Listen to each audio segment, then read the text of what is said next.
Il sì al referendum costituzionale è fondamentale per il futuro del Paese.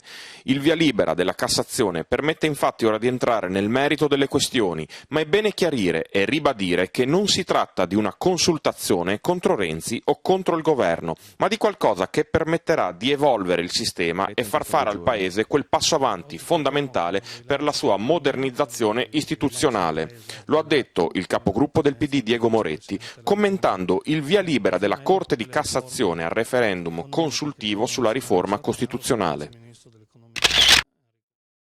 Il decreto legislativo concernente la riforma dei porti sta nel solco di quanto il centro-sinistra ha sempre affermato in questi 3 anni di governo regionale, a partire dalla previsione di un'unica autorità di governo della portualità del Friuli Venezia Giulia.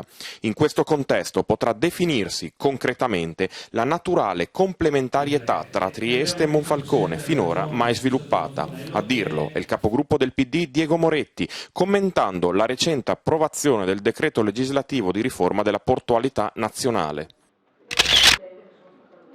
Il Friuli Venezia Giulia è tra le prime regioni a regolamentare il benessere animale con un'articolata previsione di tutela che riguarda tutte le specie animali, a parte quelle poche escluse dalle disposizioni europee. A spiegarlo il consigliere regionale del PD, Ennio Agnola, primo firmatario dell'emendamento che introduce nuove misure per le gabbie contenenti uccelli canori allevati. Esclusivamente per tali esemplari, l'emendamento approvato in aula durante l'assestamento di bilancio 2016 viene autorizzato l'utilizzo di gabbie di misure inferiori a quelle previste dalla legge. Dobbiamo innanzitutto contestare il fatto che questo nuovo elemento possa nuocere alla salute degli animali, ha spiegato Agnola.